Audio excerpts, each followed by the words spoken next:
met Tim, Diddy invited me to his birthday party, but he took me to a separate room where there were all young boys. Diddy forced me to sacrifice them. He also forced me to beat Casty. And whether it's the money, the promises, or whatever, it gets. How you feel about these rumors surrounding, Diddy and TD Jakes? Man, what I think about it is this,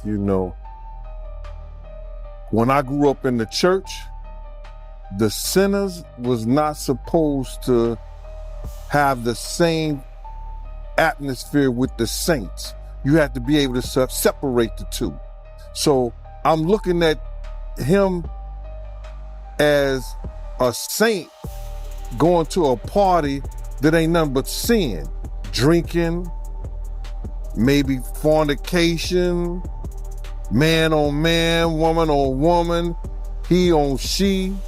I would have been swallowed up. Have you ever been swallowed up? That dude was possessed with some kind of demon, man. He possessed with some kind of demon.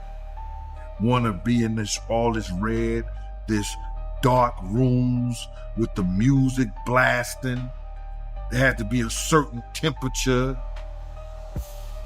a certain type of music for the vibration they were saying. Come on, bro. When Gene Deal speaks, people listen. Why? Because he lived in the shadow of one of the most powerful empires in hip-hop. As Puff Daddy's former bodyguard, Gene wasn't just a background figure. He was in the heart of everything.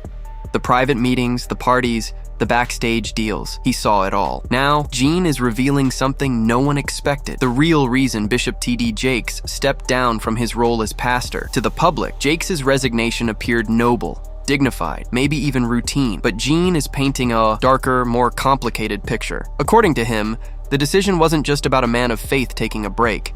It involved something much deeper, something tied to Diddy. Let's be honest, Diddy and Jakes were close. Not just casual acquaintances. Over the years, they were often seen together, publicly supporting each other and forming a bond that intrigued both the entertainment and religious communities. But what happened behind closed doors stayed under wraps until now. Jean suggests that their relationship went far beyond Sunday sermons and spiritual guidance. He hints at hidden dealings that couldn't stay buried forever. The thing is, Jean Deal isn't just tossing out wild claims for attention. With decades of first-hand experience, he's held on to the kind of receipts that stretch from East Coast drama to the darkest corners of celebrity culture. And now, he's connecting dots many would prefer stayed unconnected. Diddy wasn't just powerful, he was strategic, magnetic, and dangerous in all the right ways. He made people feel lucky just to be in his presence. But beneath the designer, suits, and flashy charm, there was always something unsettling. People followed him for different reasons. Some out of fear, others bought with money, and some lured by promises. A record deal, a feature, a seat at the table. Refusing Diddy often meant losing everything. As for T.D. Jakes, his involvement wasn't just about friendship or faith. According to Gene, it ran much deeper than anyone imagined. Maybe that'll save some souls. I know he got a contract with Revolt, so I'm just like, it's just real strange that he would be found at any kind of Diddy party or any kind of place with Diddy unless it's in a business atmosphere. So now what he's doing is he's making making the Christians look real bad right about now. And you've been to these parties, right? Oh yeah, I was there when he was doing the white parties in the Hamptons and the whole 9 yards. So I know what goes on at the parties. If they probably got a little bit more freakier as time went on, because they got to the point whereas that they didn't even care. But more than just accepting it, Jakes embraced it. Despite preaching about morality and salvation every Sunday, he didn't hesitate to associate himself with circles where those values held no weight. This wasn't just friendship, it was alignment TD. Jakes wasn't some innocent man caught in controversy. No, he was someone determined to claim his share of what Diddy had: power, influence, and access. And if that meant turning a blind eye to what went down at those exclusive events or staying silent when things turned dark, he did exactly that. In return, Diddy gave him everything: money, recognition, and a place in the spotlight far beyond the pulpit. And Jakes repaid him in kind, with his name, his presence, and most importantly, his silence. You can't stand that close to the fire and pretend you didn't feel the heat. TD, Jakes knew exactly what he was doing, and Gene Deal, he's not sugarcoating it. While others are too scared to even whisper the truth, he's saying it out loud. It used to be secretly, where people used to go to, separate rooms and different rooms, and they wasn't doing that out in the public, but now they don't care. Men kissing men and all this other that's just crazy. In his explosive revelations, John Deal didn't hold back. He called out T.D. Jakes by name, accusing the megachurch bishop of being deeply involved, not as a bystander, not as some clueless guest, but as an active participant in the dark, twisted world Diddy cultivated behind closed doors. According to Gene, what happened at those parties wasn't just reckless celebrity behavior, it was something far more disturbing. Evil, even. These weren't just wild nights filled with excess. Gene claims there were girls, many of them young, vulnerable, and easily manipulated, being treated like disposable props, passed around in ways that no one with a conscience could ignore. If he's going, we know he's going to the Diddy party, and I know that it's, I know what usually happens at the Diddy party, or what we told us happened at the Diddy parties. Maybe he need to see it for himself, man. Maybe he need to go there and really be involved in some things that could help save some individuals while they going to those parties. Or maybe he just going to, man, it's hard to even talk about. Why would you find a religious man, when you know that the saints supposed to separate themselves from the sinners, and why would a religious man like himself be at a party which ain't nothing but sin that's going on, bro? Whether it's drinking, maybe fornicating, maybe, like I said, men on men, women on women.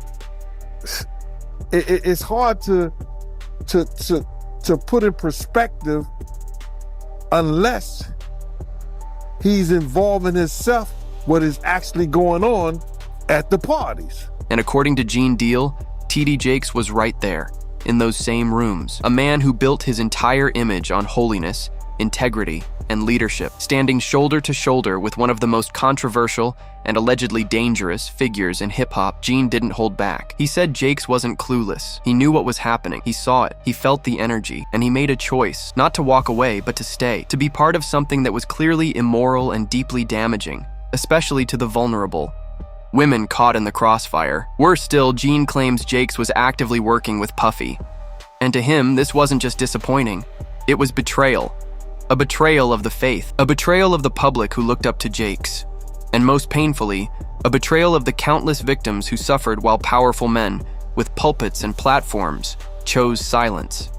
Because if T.D. Jakes was really the man he claimed to be, he wouldn't have been at those parties at all. So then, the question is, why did one of the most influential pastors in America suddenly step down? If what Gene Deal is saying is true, the answer may have everything to do with Diddy, and everything we were never supposed to find out. For those who haven't been following, T.D. Jakes' name has now officially surfaced in the legal firestorm surrounding Sean Diddy Combs. The once untouchable pastor from Dallas, known worldwide for his influence, his charisma, and the massive congregation at the Potter's house, is no longer just a spiritual bystander. His name has appeared in a federal lawsuit connected to Diddy, pulling him directly into the center of the controversy. And this isn't some baseless accusation from the internet. The legal filing comes from a former music producer who had worked closely with Diddy, someone with inside knowledge and a story to tell. Do you think, I'm assuming, LGBT community and the black church can coexist? Absolutely.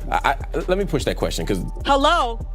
I once had Diddy text me, "Welcome to the family," but I was by a platinum-selling producer who was one of his cohorts. According to the complaint, Diddy allegedly intended to use his relationship with T.D. Jakes as a shield, a way to protect and sanitize his public image in the wake of the explosive lawsuit filed by Cassie Ventura. He knew the storm was coming, and he needed someone powerful, respected, and untouchable by his side, someone who could offer moral cover. Because the things he was accused of doing to Cassie weren't just scandalous, they were horrifying. Man, but to get into this lawsuit, right, Cassie, she testified that Diddy would force male escorts to urinate in her mouth during free-goes.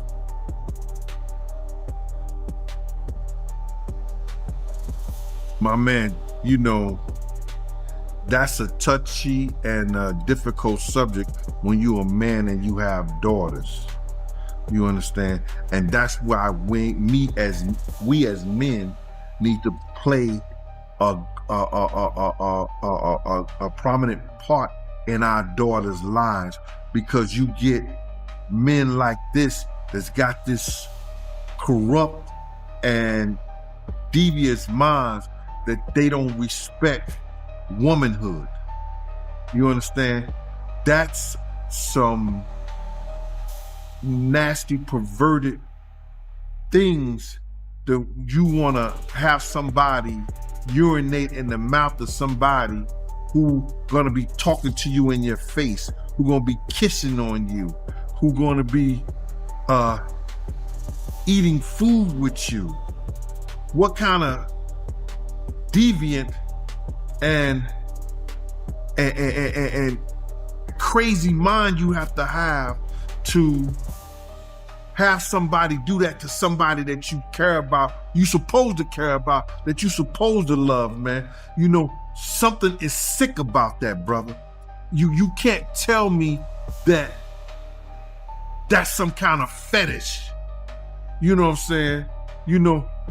He didn't outdid R. Kelly with that shit right there, bro, when I heard that. So that's an effed up subject and situation, man, to even imagine that you got somebody doing that to somebody that you supposed to care about and you supposed to be in a relationship with. If you've been following this saga, you'll remember that Cassie Ventura, a former longtime partner of Diddy, accused him of serious misconduct, including physical abuse and coercion. Her lawsuit sent shockwaves through the industry, dragging long-buried secrets into the light. But now, a new layer is being exposed. According to the legal complaint, Diddy wasn't just bracing for legal consequences. He was preparing a strategic defense. And part of that strategy, it seems, involved leaning on someone with unshakable public trust, Bishop T.D. Jakes. Whether it was about optics, influence, or access to a loyal base of believers, Diddy allegedly saw Jakes as a critical figure in managing the fallout. Meanwhile, Diddy's legal team fired back, condemning federal raids on his properties and calling the government's actions excessive, theatrical, and unwarranted. But behind the public outrage, another picture was forming, a picture of powerful alliances, whispered deals, and calculated efforts to preserve reputations. This wasn't just about Diddy anymore. It had grown into a web of influence. And TD, Jakes, whether willingly or not, was now entangled in it. As headlines got louder and lawsuits piled up, rumors began to swirl around Jakes in ways no one expected. In December 2023, the Dallas Morning News reported that unverified allegations were spreading across social media, accusations that Bishop Jakes had attended exclusive STL parties allegedly hosted by Sean Diddy Combs. There was no official evidence, no confirmation, just digital whispers that caught fire fast. But when your name is as big as Jakes's, even unproven claims can spark a storm.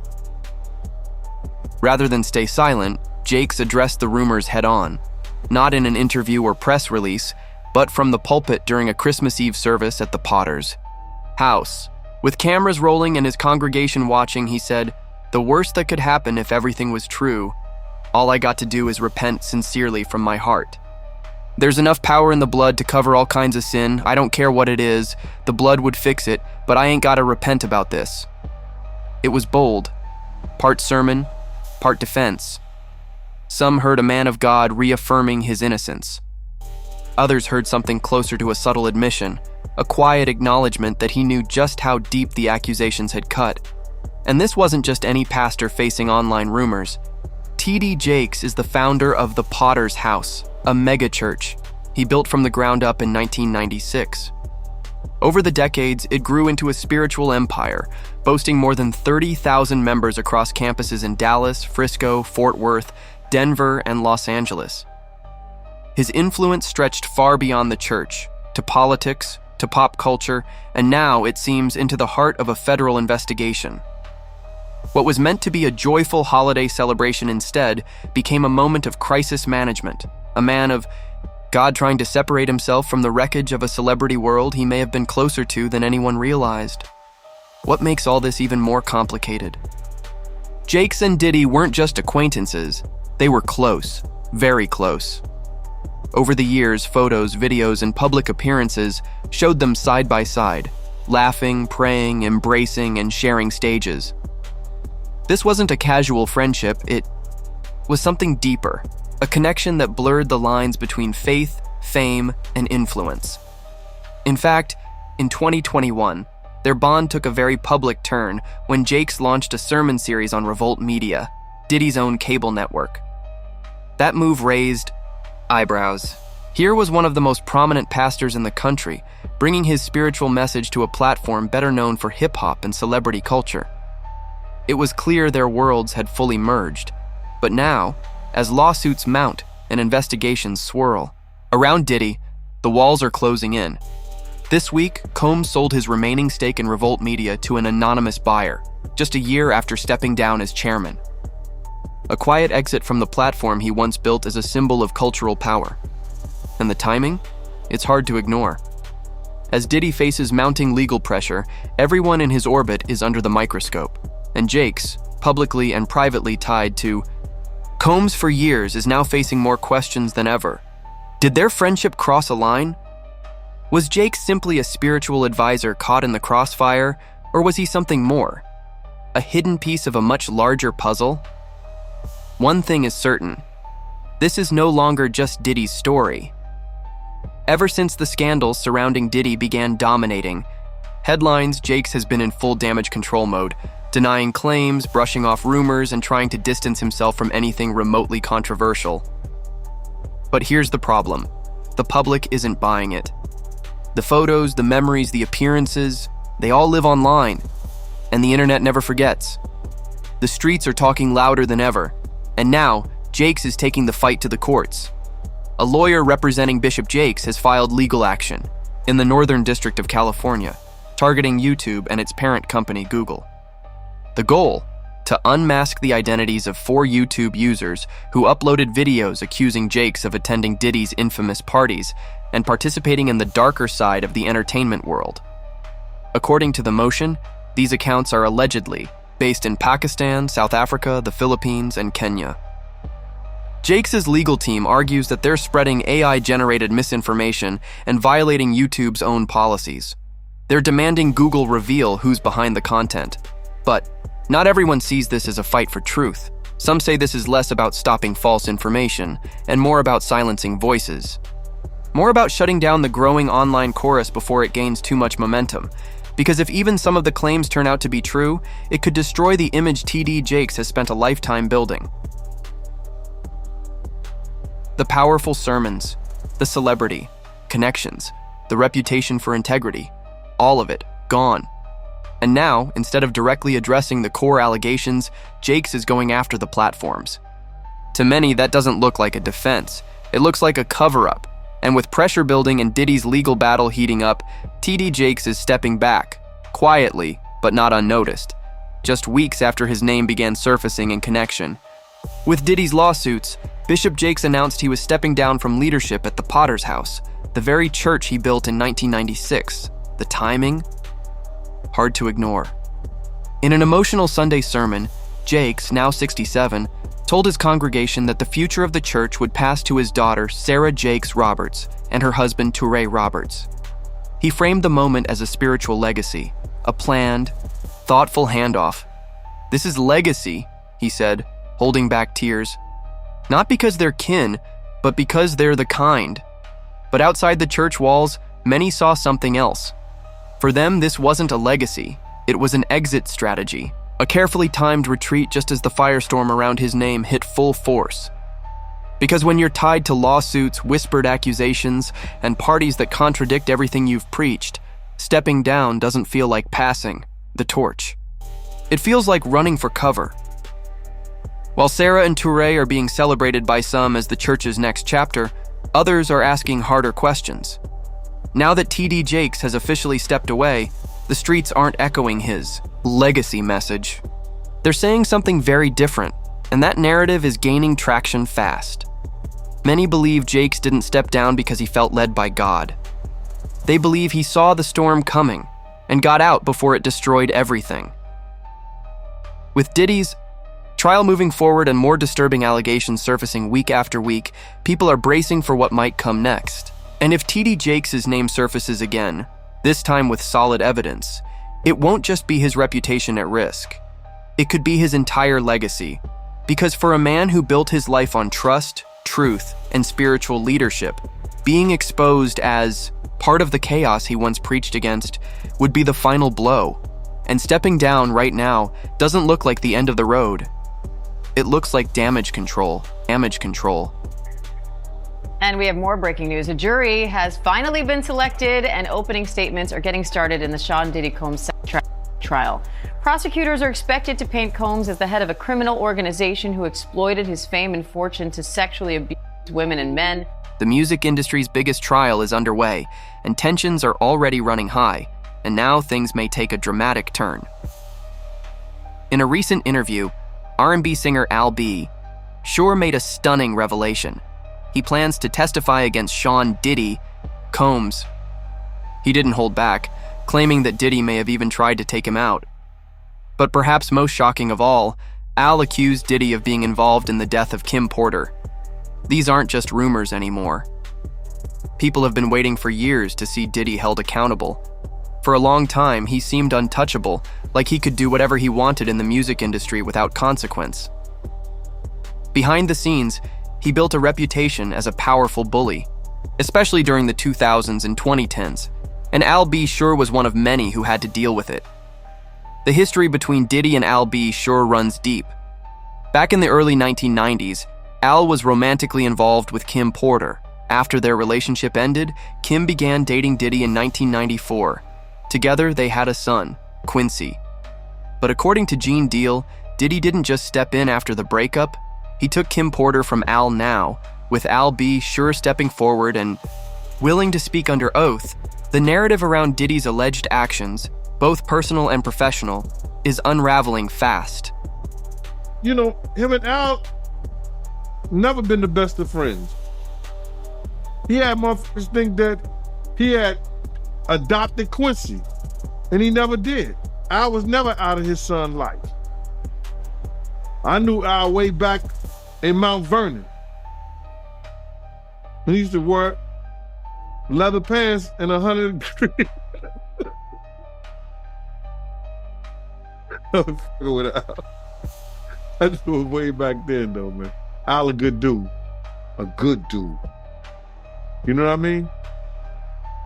You know what I'm saying? So if Al got something to say about that's happening to him and Puff has something to do with it, trust and believe he gonna have evidence to substantiate that Puff did that shit. Either he gave him something or sent something his way. But what was the beef between Albert Shore and Diddy? Like, why wasn't they on good terms? The nigga was dating Kim. You understand? That's his kid's mother. And they was cool, they was friends. Misa and Kim was cool. They was all in that Uptown family, Uptown Records family. How you gonna date the mother of you my man, you cool, we all be around each other, and you dating the mother of my son?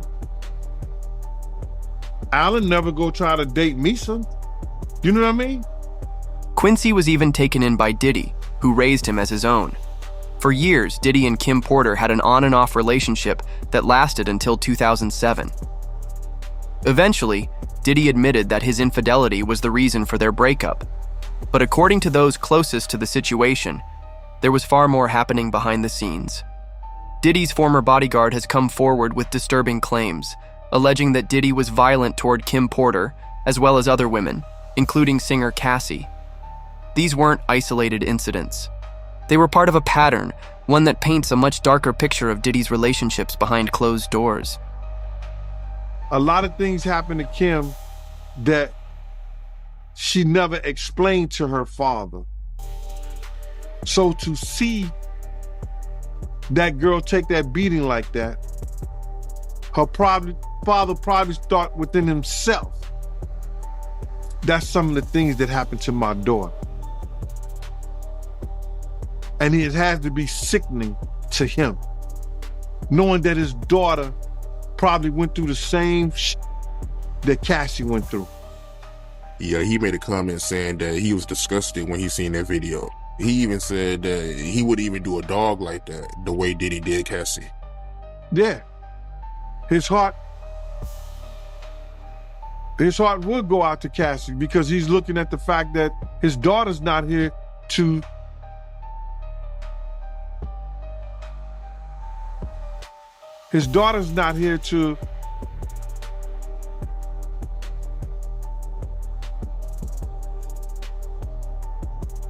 even raise her own damn kids, man. His daughter's not here in to see, because I got daughters myself, bro. You know what I'm saying? And I give my heartbeat, both my arms. And just to imagine to think that somebody was doing that to your daughter, bro. I know Kim got tired. That's why she took that corkscrew and ripped his damn arm out. Tried to rip his arm off for putting his hands on him. I know she was tired. Them pillow fights and that smothering her with the pillows and all that, like he playing with her. I know she was tired. Yeah, he also told Rolling Stone that Diddy, he's a jealous person that don't know what love is. He knows that, bro. Kim couldn't have nobody, bro. Kim couldn't have nobody. You understand what I'm saying, bro? Diddy could do whatever, Puff could do whatever he wanted to do, Brother Love could do whoever he wanted to be. If Kim ever tried to get with somebody, Puff would interfere with them or with her trying to be with them. One disturbing account shared by Diddy's former bodyguard tells of an incident on Sunset Boulevard where Kim Porter stepped out of a vehicle, pretending as if nothing had happened, moments after Diddy had allegedly become violent with her. But Kim didn't shrink in fear. She stood her ground and told him, "If you ever touch me again, I'll make sure the world sees what you did." It wasn't an isolated moment. It was part of a troubling pattern. Years later, Cassie's harrowing allegations wouldn't seem so new. Kim had already lived through the same nightmare. Al B. Shore initially had no personal issues with Diddy, but everything changed when he learned Kim had feared for her life. She confided in him, telling Al that she was afraid Diddy might hurt her. And then in 2018, Kim Porter died suddenly. The official cause? Pneumonia brought on by flu-like symptoms. Diddy publicly mourned her, calling her the love of his life and expressing deep sorrow over her death. But Al B. sure didn't buy it. He believed Diddy's grief was nothing more than an act, a performance for the cameras. According to Al, Kim had planned to come forward and speak her truth, to expose the abuse. And Diddy, he feared, wanted her silenced before she could. You seen how Al B. Shore, he came out saying that Kim Porter death needs to be looked into? I think that Al being his ex-wife, he have every right, knowing about the stuff that came out about Diddy and what he was doing. You understand what he has done in the past, and people have overlooked it. By him coming out and saying that he hoped that he could get her case reopened. There was a guy called John the Paperwork Party. They would put in an open petition to get Kim's case reopened.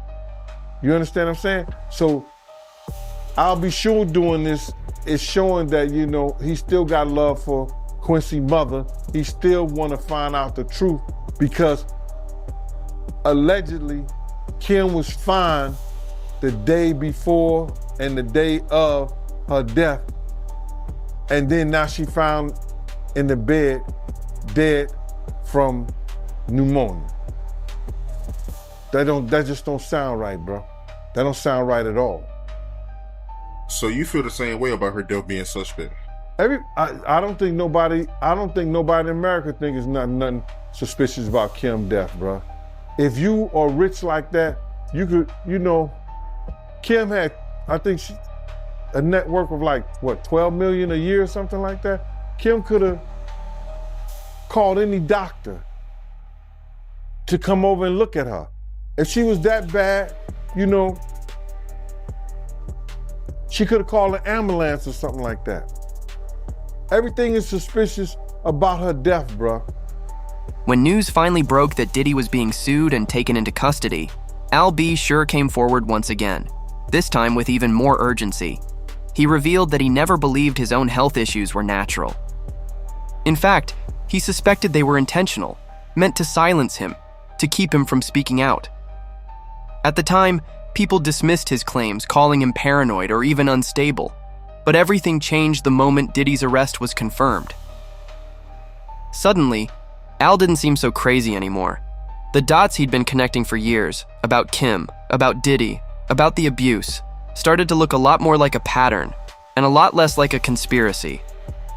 Diddy was terrified of Kim Porter's book. Just like Jay-Z was afraid of Kathy White's interview. It's funny how things that they're afraid of disappear. Who do you think is next on the chopping block? Because I believe there's a chopping block, and there might be... Oh, there is. Sean Carter.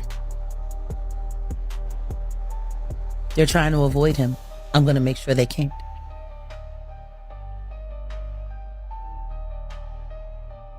I have a total of 9 witnesses that are about to start coming forward. I'm going to walk them one by one. But the things that these people have to tell, and the video evidence and the recordings that they had, yeah. Wow. It's worse than Diddy. A lot of psychological operations being ran on employees, former girlfriends, mothers of secret children,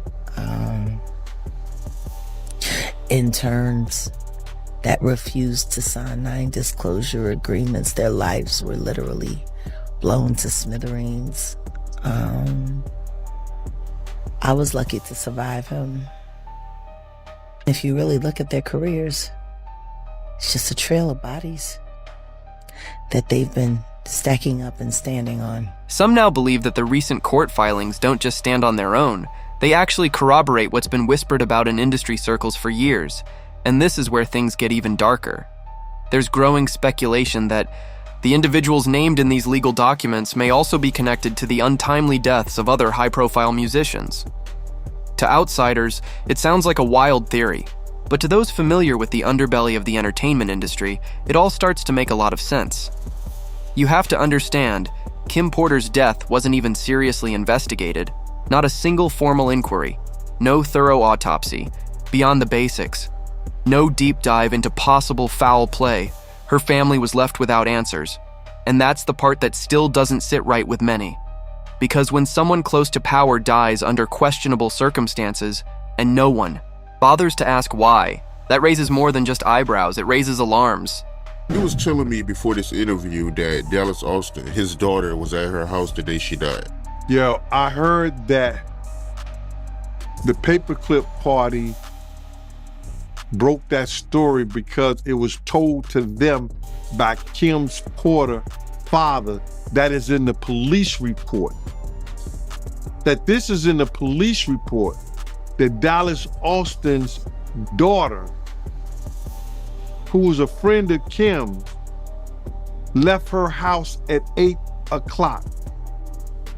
That Kim had made a call, 911 call at 2:15 that morning.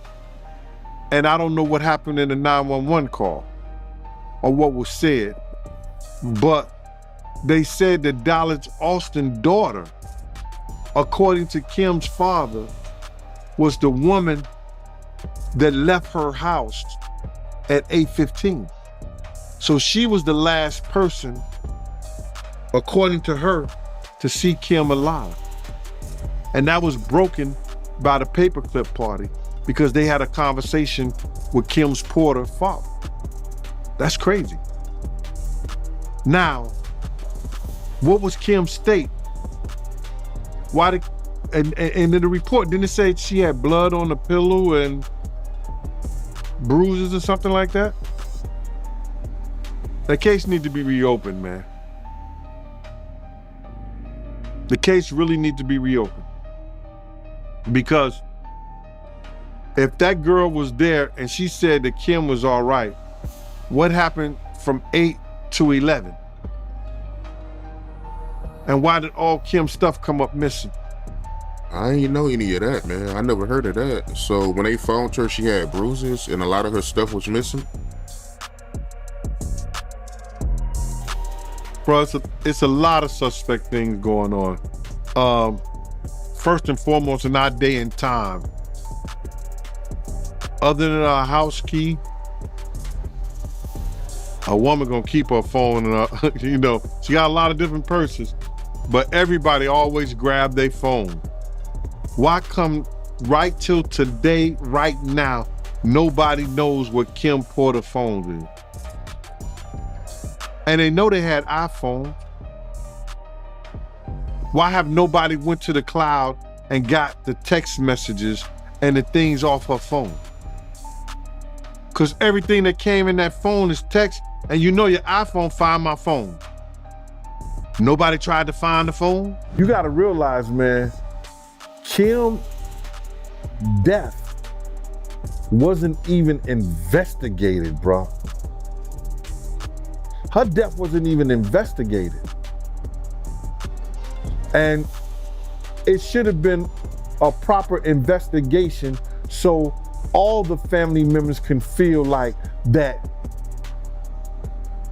there was no foul play in her death. How is it that you know how we are as a people? I don't believe that 10% of your viewers that's watching this don't keep that case need to be reopened. We know that Kim, and it's in the this is in the documentation. Shout out to paperwork. At the paperwork part, I gotta shout him out, man, because he looked in the paperwork and it said Kim received a massage for about an hour when she's supposed to have full-blown pneumonia. Who gives somebody a massage when they got pneumonia? Al ain't no fool, bro. Al is not a fool, and he's smart by getting extra security. I don't blame him at all. If I wasn't retired, I'd probably be working for him. To be clear, at this moment, Sean Diddy Combs is not facing any criminal charges related to minors. The current charges center around racketeering, surveillance, and transportation for the purpose of prostitution, all involving adult victims. But that may not stay the case for long. There's growing speculation that a superseding indictment could bring even more serious charges, possibly related to other victims and darker truths that have yet to fully surface. Which brings us to the heart of the current conversation. According to Mr. Rodney Lil Rod Burgess, he came into possession of flash drives, allegedly given to him by none other than Kim Porter, Diddy's late partner, who passed away under controversial circumstances. The official cause of death was ruled as lobar pneumonia, but online and media speculation continues to suggest there may be more to the story. To be clear, those speculations remain unproven and officially denied, and we've addressed them in side discussions. Still, the questions persist. What adds even more weight to Burgess's claims is that he alleges ownership of rights to a book, reportedly based on a memoir Kim Porter was working on before her death. According to TMZ, when federal authorities seized Burgess's phone, they discovered a digital copy of the flash drive, containing materials that could prove highly damaging to Diddy. Kim Porter may have held key information that, if released, could have dismantled Diddy's empire long ago. But she never got the chance, and maybe, just maybe, Cassie narrowly avoided that same fate. It's a chilling thought. Because while there are many dark figures operating in the shadows of Hollywood, Diddy has long been seen as one of the boldest, carrying out alleged abuses in plain sight while others stayed hidden. The question is, will justice ever truly be served? Let us know what you think in the comments below.